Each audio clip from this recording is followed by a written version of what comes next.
নমস্কাৰ সকলোকে পুনৰবাৰ টিকে মাইণ্ডৰ অন্য এটা ৰাতিপুৱাৰ ধামাকাদাৰ খবৰলৈ স্বাগতম জনাইছোঁ।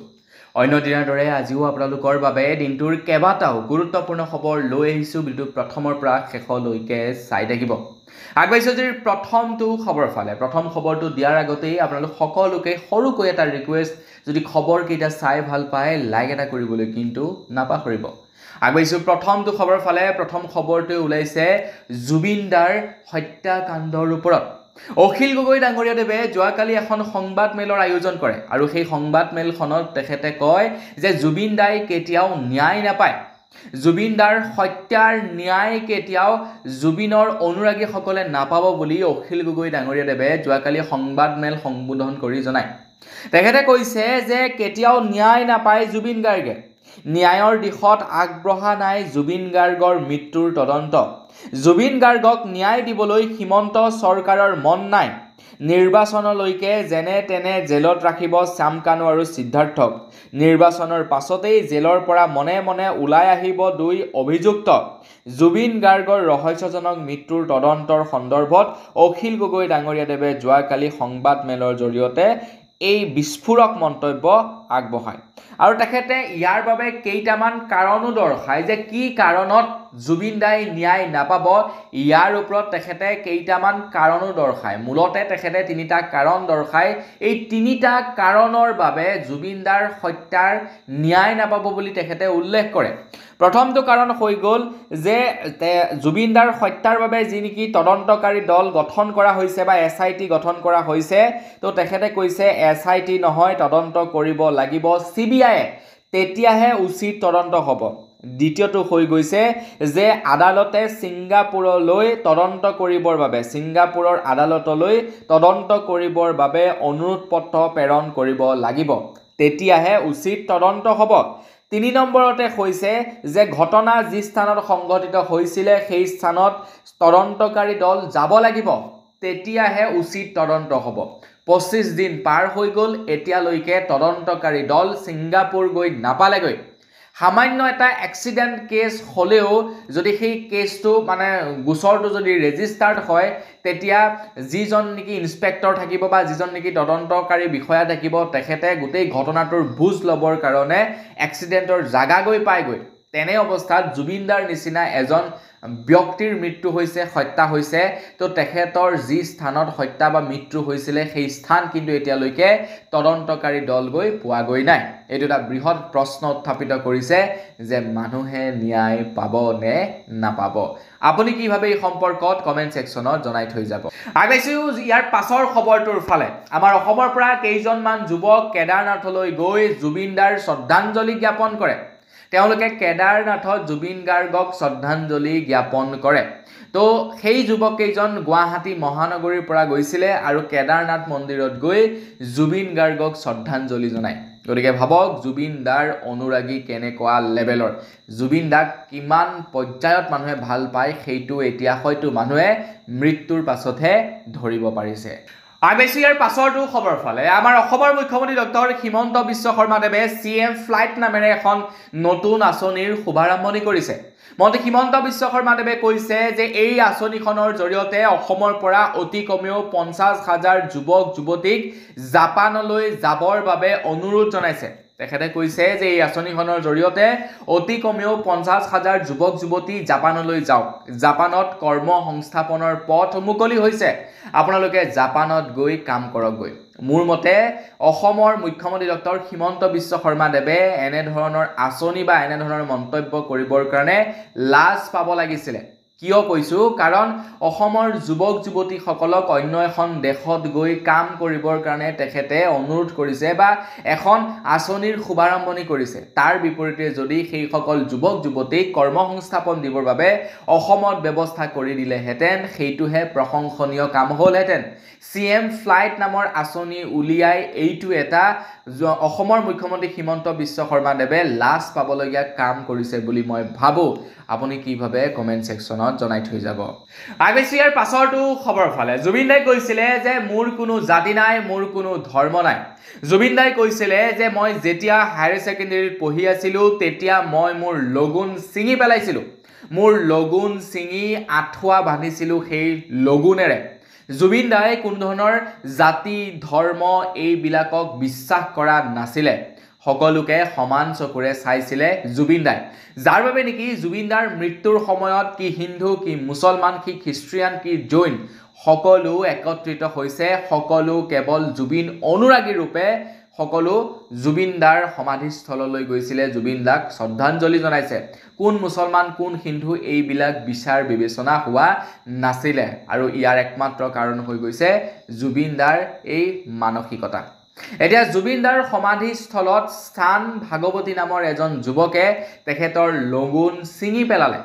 তেখেতে জুবিন দাৰ পৰা অনুপ্ৰাণিত হৈ তেখেতৰ লগুণ ছিঙি পেলালে। এতিয়া সদৌ অসম ব্ৰাহ্মণ যুৱ পৰিষদৰ তৰফৰ পৰা প্ৰেছ বিবৃতি আগবঢ়াইছে, আৰু সদৌ অসম ব্ৰাহ্মণ সমাজে এই কাণ্ডক আধ্যাত্মিক গৌৰৱৰ ওপৰত এক নিৰ্লজ্জ অপমান বুলি সদৰি কৰিছে। সদৌ অসম ব্ৰাহ্মণ যুৱ পৰিষদৰ তৰফৰ পৰা চান ভাগৱতী নামৰ যুৱকজনৰ হৈ এনেধৰণৰ প্ৰেছ বিবৃতি তেওঁলোকে আগবঢ়াইছে। ঠিক নাই, তেখেতৰ ওপৰত গোচৰ ৰুজু কৰি যদিও মানে ঠিক নাই। আগবাইছোঁ ইয়াৰ পাছৰটো খবৰ ফালে। ইয়াৰ পাছৰ খবৰটো ওলাইছে আমাৰ অসমত থকা ভাড়াতীয়াসকলৰ বাবে বা ভাড়াঘৰ দিয়া মালিকসকলৰ বাবে। ইয়াৰ পাছৰ খবৰটো ওলাই পৰিছে। আপুনি বাৰু ঘৰ ভাড়া দিয়ে নেকি, বা আপুনি ঘৰ ভাড়াত থাকে নেকি, কমেণ্ট ছেকশ্যনত জনাব। কেন্দ্ৰ চৰকাৰৰ ফালৰ পৰা এটা নতুনকৈ নিয়ম ঘোষণা কৰি দিছে যে এতিয়াৰে পৰা ভাড়াত থাকিবলৈ হ'লে বা ভাড়া ঘৰ দিবলৈ হ'লে এতিয়াৰে পৰা এগ্ৰিমেণ্ট কৰিব লাগিব, আধাৰ কাৰ্ড ডকুমেণ্ট জমা কৰিব লাগিব ভাড়াতীয়াই। কাৰণ কিছু সময়ত দেখা পোৱা যায় যে ভাড়াতীয়াসকলে বেয়া কাম কৰি পলাই গুচি যায়, পাছত সেই মানুহবিলাক ক'ৰ আছিলে কি হৈছে সেই বস্তুবিলাক ধৰিব নোৱাৰে, যাৰ কাৰণে নেকি এতিয়া এগ্ৰিমেণ্ট কৰাটো বাধ্যতামূলক কৰি দিছে। আৰু তাৰ লগতে কেতিয়াবা ভাড়া দিয়া মালিকে কি কৰে, আপুনি যেনিবা ভাড়া লৈ আছে আপোনাৰ ওপৰত তেওঁলোকে উপদ্ৰৱ চলায়। এনেকুৱা লাগে যেন তেখেতৰ ঘৰত আমি আপোনাৰ এনেহে আছোঁ, পইচা পাতি নিদিয়াকৈ, আমি ঘৰ বাৰী আমাৰ নাই তাৰ কাৰণে তেখেতৰ ঘৰত পৰি আছোঁ, তেনেকুৱা ধৰণৰ ব্যৱহাৰ কৰে। তো এগ্ৰিমেণ্ট কৰিবলৈ কৈছে যাতে এইবিলাক আচাৰ ব্যৱহাৰ তেখেতলোকে কৰিব নোৱাৰে। গতিকে এগ্ৰিমেণ্ট কৰিব এতিয়াৰে পৰা ভাড়া ঘৰ লোৱাৰ আগত। আগবাইছোঁ ইয়াৰ পাছৰটো খবৰ ফালে। ইয়াৰ পাছৰ খবৰটো ওলাই পৰিছে পান কাৰ্ড থকাসকলৰ বাবে। আপোনাৰ বাৰু পান কাৰ্ড আছেনে নাই কমেণ্ট ছেকশ্যনত জনাব। যদি আপোনাৰ পান কাৰ্ড আছে, আপোনাৰ পান কাৰ্ডৰ যদি কিবা তথ্য ভুল হৈ আছে, তেন্তে আপোনালোকে এতিয়া অতি সহজ প্ৰক্ৰিয়াৰ দ্বাৰা সকলোবিলাক ভুল শুধৰণি কৰিব পাৰিব বুলি জনাইছে ইনকম টেক্স ডিপাৰ্টমেণ্টৰ ফালৰ পৰা। যেনে ডেট অফ বাৰ্থ হৈ গ'ল, যেনে নাম হৈ গ'ল, দেউতাৰ নাম হৈ গ'ল, ফটো হৈ গ'ল, ছিগনেচাৰ হৈ গ'ল, এই বস্তুবিলাক আপোনালোকে অতি সহজতে এতিয়া পান কাৰ্ডৰ আপডেট কৰিব পাৰিব বুলি জনাইছে ইনকম টেক্স ডিপাৰ্টমেণ্টৰ ফালৰ পৰা। আপোনাৰ বাৰু পান কাৰ্ড আছেনে নাই কমেণ্ট ছেকশ্যনত জনাবলৈ কিন্তু নাপাহৰিব। আগবাইছোঁ ইয়াৰ পাছৰটো খবৰ ফালে। যোৱাকালি অসম ডাউনটাউন ইউনিভাৰ্চিটিৰ ৱেবছাইট হেক কৰিলে কেইজনমান হেকাৰে, আৰু তেখেতলোকৰ ৱেবছাইট হেক কৰি তাতে জুবিন গাৰ্গৰ শ্ৰদ্ধাঞ্জলি জনালে, আৰু তাতে তেওঁলোকে এটা মেছেজ দিছে ডাউনটাউন ইউনিভাৰ্চিটিক এক প্ৰকাৰ ক'বলৈ গ'লে জুবিন অনুৰাগীসকলে ৱেবছাইট হেক কৰি সকিয়নি দিছে যে চামকানু মহন্তৰ ভাতৃ ননী গোপাল মহন্তৰ সৈতে আপোনালোকে সম্পৰ্ক ভংগ কৰক। অসম ডাউনটাউন ইউনিভাৰ্চিটিক এয়া এক প্ৰকাৰৰ সকিয়নি দিছে, নহ'লে ইয়াৰ ওপৰত বিহিত ব্যৱস্থা ল'ব বুলি জনাইছে। গতিকে চামকানু মহন্তৰ ভাতৃৰ সৈতে অৰ্থাৎ ননী গোপাল মহন্তৰ সৈতে যি নেকি সম্পৰ্ক আছে ডাউনটাউন ইউনিভাৰ্চিটিৰ, সেই সম্পৰ্ক মানে নাইকিয়া কৰিবৰ কাৰণে জুবিন অনুৰাগীসকলে ডাউনটাউন ইউনিভাৰ্চিটিৰ ৱেবছাইট হেক কৰি তেওঁলোকক এটা সতৰ্কবাণী জাৰি কৰে। আগবাইছোঁ ইয়াৰ পাছৰটো খবৰ ফালে। আমাৰ অসমতো জুবিন দাক শ্ৰদ্ধাঞ্জলি জ্ঞাপন কৰিছেই সকলোৱে। ইনফেক্ট এতিয়ালৈকে জুবিন দাৰ আৰ্ধশ্ৰাদ্ধ পাতি থকা হৈছে। এই সময়তে খবৰ লৈ পৰিছে কলকাতাৰ পৰা। কলকাতাতো এতিয়া জুবিন দাক শ্ৰদ্ধাঞ্জলি দিয়া হৈছে। জুবিন দাক শ্ৰদ্ধাঞ্জলি জনাই বিভিন্নজন শিল্পীয়ে জুবিন দাৰ হৈ ফেচবুকত পোষ্ট কৰিছে বা সামাজিক মাধ্যমত জুবিন দাৰ ন্যায় বিচাৰিছে। কিন্তু তাৰ লগে লগে যোৱাকালি কলকাতাৰ পৰা একপি ফটো ভাইৰেল হৈছে। কলকাতাত দেখা পোৱা গৈছে যে জুবিন দাক শ্ৰদ্ধাঞ্জলি জনাই মন মানে না পোষ্টাৰ লগাই থোৱা দেখিবলৈ পোৱা গৈছে। কলকাতাৰ পাৰ্ক ষ্ট্ৰীটত হিয়াৰামঠো জুবিন গাৰ্গক শ্ৰদ্ধাঞ্জলি জনোৱা দেখা পোৱা গ'ল। আগবাইছোঁ ইয়াৰ পাছৰটো খবৰ ফালে। আহি আছে আগন্তুক দিৱালী। এইবাৰ দিৱালীত অসমৰ দল সংগঠনসমূহে ফটকা বোমা নুফুটাবৰ কাৰণে অনুৰোধ কৰিছিলে। অনুৰোধ নহয়, এক প্ৰকাৰ সকিয়নি প্ৰদান কৰিছিলে অসমৰ ফটকা বোম বিক্ৰী কৰা দোকানীসমূহক যে আপোনালোকে এইবাৰ ফটকা বোম বিক্ৰী কৰিব নোৱাৰিব দেৱালীত। আৰু যোৱাকালি অসমৰ মুখ্যমন্ত্ৰী ডক্টৰ হিমন্ত বিশ্ব শৰ্মাদেৱে এখন সংবাদমেল আয়োজন কৰে। সংবাদমেল নহয়, তেখেতে এটা ফেচবুক লাইভ আহে আৰু সেই ফেচবুক লাইভত তেখেতে কয় যে খিলঞ্জীয়া আতচবাজি ব্যৱসায়ীসকলক লৈ বিশেষ ঘোষণা কৰিছে মন্ত্ৰী হিমন্ত বিশ্ব শৰ্মাদেৱে। তেখেতে কৈছে যে কোনো দল সংগঠনে ফটকা নুফুটাবৰ বাবে কোনো ধৰণৰ তেখেতলোকে দাবী উত্থাপন কৰিব নোৱাৰিব। জুবিনৰ আদৰ্শক জীয়াই ৰাখিবৰ বাবে দীপাৱলীত থলুৱা আতচবাজি ব্যৱহাৰ কৰিব লাগিব বুলি জনাইছে। মুখ্যমন্ত্ৰী হিমন্ত বিশ্ব শৰ্মাদেৱে কৈছে যে আমি বোম ফটকা ফুটাবই লাগিব। কিছু লোকেতো কৈছে যে আমাৰ মানে এইটো এটা পৰম্পৰা, এইটোক আমি পালন কৰিম, এনেধৰণৰ বিভিন্ন মন্তব্য কৰিছে। এতিয়া মই জনাত দেৱালী হৈছে পোহৰৰ উৎসৱ, এইটো কোনো শব্দৰ উৎসৱ নহয়। গতিকে পোহৰৰ উৎসৱ আমি পোহৰৰ উৎসৱেৰে পালন কৰোঁ, শব্দৰ উৎসৱেৰে ক'ত আৰু কি কথা, হয়নে নহয়? তাৰ পাছতেই এতিয়া খবৰ ওলাই পৰিছে যোৰহাটৰ পৰা, যোৰহাট নহয় মাজুলীৰ পৰা খবৰ ওলাই পৰিছে। মাজুলীত বীৰ লাচিত সেনাৰ সহযোগত মাজুলী আৰক্ষীয়ে উদ্ধাৰ কৰিছে আতচবাজি। য'ত য'ত আতচবাজি বিক্ৰী কৰা হৈছে তাৰ পৰা জব্দ কৰিছে বীৰ লাচিত সেনাৰ সহযোগত আৰক্ষীয়ে। এফালে অসমৰ মুখ্যমন্ত্ৰী ডক্টৰ হিমন্ত বিশ্ব শৰ্মাদেৱে কৈছে যে যিবিলাক দল সংগঠনে এইবিলাক ফটুৱা কৰি আছে এইবিলাক বন্ধ কৰক, অসমত দেৱালী উদযাপন কৰিবই। কিন্তু তাৰ লগতে আকৌ মাজুলীৰ আৰক্ষীয়ে মাজুলীত য'ত য'ত ফটকা বিক্ৰী কৰি আছে, য'ত য'ত বোম বিক্ৰী কৰি আছে সেইবিলাক জব্দ কৰিছে। এতিয়া এখন চৰকাৰ, এখন আইন, কিন্তু দুটা বেলেগ বেলেগ ছবি দেখিবলৈ পোৱা গৈছে। আগবাইছোঁ ইয়াৰ পাছৰটো খবৰৰ ফালে। আহি আছে ২৬ৰ বিধানসভা নিৰ্বাচন। ২৬ৰ বিধানসভা নিৰ্বাচনৰ পূৰ্বে এতিয়া বিজেপিত থকা পুৰণা যিবিলাক নেকি কৰ্মী আছে তেওঁলোক চিন্তিত হৈ পৰিছে। চিন্তিত এইকাৰণে হৈ পৰিছে যে বিজেপি পাৰ্টিটো এতিয়া চলে কাৰ মতে, বিজেপি পাৰ্টিটো এতিয়া অসমত কাৰ মতে চলে সেয়াক লৈ এতিয়া শংকিত হৈ পৰিছে পুৰণা বিজেপি কৰ্মীসকল। কিয়নো এতিয়া অসমৰ মুখ্যমন্ত্ৰী ডক্টৰ হিমন্ত বিশ্ব শৰ্মাদেৱে নিৰ্বাচনৰ পূৰ্বে ঘোষণা কৰিছে যে নিৰ্বাচন খেলিবলৈ টিকট বিচাৰিম বুলি ভাবা বিজেপিৰ জিলা সভাপতি আৰু মণ্ডল সভাপতিয়ে এসপ্তাহৰ ভিতৰত পদত্যাগ কৰক। এইটো এটা কাৰা নিৰ্দেশনা জাৰি কৰি দিছে যে যিবিলাক মণ্ডল সভাপতি আছে, যিবিলাক জিলা সভাপতি আছে, তেওঁলোকে যদি টিকট বিচাৰিম বুলি ভাবি আছে তেন্তে তেওঁলোক এসপ্তাহৰ ভিতৰত পদত্যাগ কৰক। মানে মন্ত্ৰী হিমন্ত বিশ্ব শৰ্মাদেৱে তেখেতৰ নিজৰ মতেহে টিকট দিব, দলৰ মতে নহয়। আগবাইছোঁ ইয়াৰ পাছৰটো খবৰৰ ফালে। জুবিন দাৰ ভিছেৰা ৰিপৰ্ট ইতিমধ্যে অসম চৰকাৰৰ হাতত আহি পৰিছে। এয়া এটা ৰিপৰ্ট চলাই পৰিছে যে অসম চৰকাৰৰ হাতত এতিয়া ভিছেৰা ৰিপৰ্ট আহি পৰিছে। CIDৰ ওচৰত এতিয়া ভিছেৰা ৰিপৰ্ট আহি পৰিছে। অসমৰ মুখ্যমন্ত্ৰী ডক্টৰ হিমন্ত বিশ্ব শৰ্মাদেৱে যোৱাকালি এখন সংবাদমেলৰ জৰিয়তে কয় যে জুবিন গাৰ্গৰ ভিছেৰা ৰিপৰ্টক লৈ ৰিপৰ্ট আহি পৰিছে অসম পাইছেহি। অসম চৰকাৰৰ ওচৰত আহি পৰিছে ভিছেৰা ৰিপৰ্ট। জুবিন গাৰ্গৰ মৃত্যুৰ তদন্তৰ এক নিৰ্দিষ্ট দিশ বিচাৰি পাইছে CIDয়ে ভিছেৰা ৰিপৰ্টত। গতিকে সেই নতুন প্ৰক্ৰিয়াৰ দ্বাৰা এতিয়া CIDয়ে তদন্ত কৰিব বুলি জনাইছে অসমৰ মুখ্যমন্ত্ৰী ডক্টৰ হিমন্ত বিশ্ব শৰ্মাদেৱে। আৰু তাৰ লগতে কৈছে শীঘ্ৰেই সমস্ত ঘটনাৰ প্ৰতিবেদন আদালতত দাখিল কৰিব SITয়ে, মানে যিটো নেকি স্পেচিয়েল ইনভেষ্টিগেশ্যন টিম গঠন কৰা হৈছিলে সেই টিমটিয়ে খুব সোনকালেই তদন্ত কৰিব বুলি জনাইছে।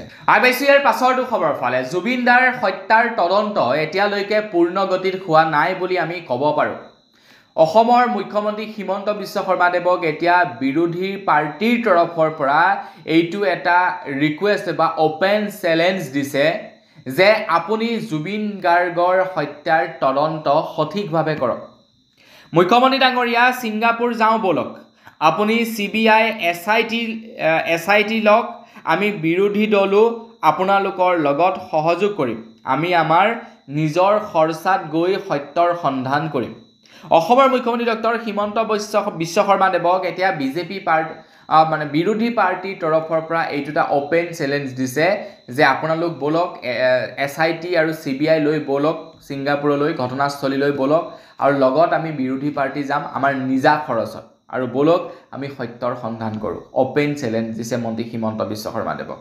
এতিয়া মন্ত্ৰী হিমন্ত বিশ্ব শৰ্মাদেৱে বা কি উত্তৰ দিয়ে মোৰ মতে তেখেতে মানে চালে বেৰে কোবোৱা কথা কৈ ঘটনাটোৰ পৰা ফালৰি কাটি দিব আগবাইছো ইয়াৰ পাছৰটো খবৰ ফালে সদৌ অসম ছাত্ৰ সন্থা তৰফৰ পৰা জুবিনদাৰ ন্যায়ৰ দাবীত এতিয়া 3 দিনীয়া এটা কাৰ্যসূচী হাতত লৈছে সদৌ অসম ছাত্ৰ সন্থা তৰফৰ পৰা 14 অক্টোবৰত প্ৰতিখন জিলা সদৰত অৱস্থান বিক্ষোভ কৰিব বুলি জনাইছে 19 অক্টোবৰত প্ৰতিখন আঞ্চলিক ছাত্ৰ সন্থাৰ উদ্যোগত ৰাজহুৱা স্থানত বন্তি প্ৰজ্বলন কৰিব 23 অক্টোবৰত প্ৰতিখন জিলা সদৰত ন্যায় সমদল উলিয়াব ছাত্ৰ সন্থা তৰফৰ পৰা সদৌ অসম ছাত্ৰ সন্থা তৰফৰ পৰা জুবিনদাৰ ন্যায়ৰ বাবে 3 দিনীয়া কাৰ্যসূচী হাতত লৈছে এটা জুবিনদাৰ ন্যায়ৰ বাবে প্ৰত্যেকজন ব্যক্তিয়ে প্ৰতিবাদ সাব্যস্ত কৰিছে বা প্ৰত্যেকজন ব্যক্তিয়ে সামাজিক মাধ্যমত জুবিনদাৰ ন্যায় বিচাৰিছে এটা দেখা যাওক জুবিনদাই কিমান সোনকালে ন্যায় পায় বা ন্যায় পায় নে নাপায় আইবিচিৰ পাছৰটো খবৰ ফালে অসমৰ মুখ্যমন্ত্ৰী ডক্টৰ হিমন্ত বিশ্ব শৰ্মাদেৱে কৈছে যে 26ত যদি আমি চৰকাৰ গঠন কৰিব পাৰো ৰেচন কাৰ্ডত আমি মিঠাতেল প্ৰদান কৰিম এতিয়া একাংশ লোকে এই ঘটনাটোক লৈ বা মুখ্যমন্ত্ৰী ডাঙৰীয়া দেৱে যে মিঠাতেল দিব তাক লৈ ট্ৰোল কৰিছে মন্ত্ৰী হিমন্ত বিশ্ব শৰ্মাদেৱে কৈছে মোক ট্ৰোল কৰি লাভ নাই মই যেটো কৰিম বুলি কৈছো সেইটো কৰিহে দেখুৱাম যেনেকৈ নেকি তেখেতে কাখন বলবৎ কৰিম বুলি কলে কৰিয়ে পেলালে ঠিক তেনেকৈ মন্ত্ৰী হিমন্ত বিশ্ব শৰ্মাদেৱে কৈছে মই মিঠাতেল দিম বুলি কৈছো দিমেই মোক ট্ৰোল কৰি লাভ নাই এতিয়া একাংশ লোকে যোৱাকালি জুবিনদাৰ সমাধি ক্ষেত্ৰত মানে সমবেত হৈ তেওঁলোকে কৈছে যে আমাক মিঠাতেল নালাগে আমাক জুবিনদাৰ ন্যায়হে বৰ্তমান সময়ত লাগে মানে মন্ত্ৰী হিমন্ত বিশ্ব শৰ্মাদেৱে হয়তো ইস্যুবিলাক ডাইভাৰ্ট কৰিব বিচাৰিছে বেলেগ দিশে কাৰণ জুবিনদাৰ ন্যায় পোৱাত পলম হৈছে ৰাইজ এতিয়া জকি আছে যাৰ বাবে এই ঘটনাবিলাক অকনমান মানে ফালৰি কটাব বিচাৰিছে কিন্তু ৰাইজে ফালৰি কটা নাই আগবাইছে একেবাৰে হেখৰটো খবৰ ফালে যোৱাকালি অসমৰ মুখ্যমন্ত্ৰী ডক্টৰ হিমন্ত বিশ্ব শৰ্মাদেৱে ফেচবুক লাইভৰ জৰিয়তে গোটেই অসমবাসীক জনায় যে আগন্তুক 5 বছৰত 2 লাখতকৈও অধিক চাকৰি দিব বুলি জনাইছে মন্ত্ৰী হিমন্ত বিশ্ব শৰ্মাদেৱে তো 26ৰ নিৰ্বাচন আহি আছে 26ৰ নিৰ্বাচনত যদিহে বিজেপি জয়যুক্ত হয় তেনেহলে 2 লাখতকৈও অধিক লোকক চাকৰি হেনু প্ৰদান কৰিব মন্ত্ৰী হিমন্ত বিশ্ব শৰ্মাদেৱে প্ৰত্যেক বছৰে 1 লাখ চাকৰি প্ৰদান কৰিম বুলি কোৱা মানুহজনে 5 বছৰত 1 লাখ লোকক চাকৰি প্ৰদান কৰিলে এইবাৰ কৈছে 5 বছৰত 2 লাখ লোকক চাকৰি প্ৰদান কৰিব দ্যাট মিন্স কিমান লাখে চাকৰি পাব সেইটো এটা মানে চিন্তনীয় বিষয় তো বন্ধুবান্ধী সকল বস আজি ভিডিঅ জনাবলগীয়া খবৰ ইমান কেইটা আছিল খবৰ কেইটা জানি কেনে পালে কমেন্ট সেকশনত জনাব যদি ভাল লাগিলে লাইক এটা কৰিব চেনেল সাবস্ক্ৰাইব কৰা নাই সাবস্ক্ৰাইব কৰি লব পুনৰ এটা ভিডিঅ লগ কৰাৰ খালি বিদায় মাগিছো ধন্যবাদ জয় অসম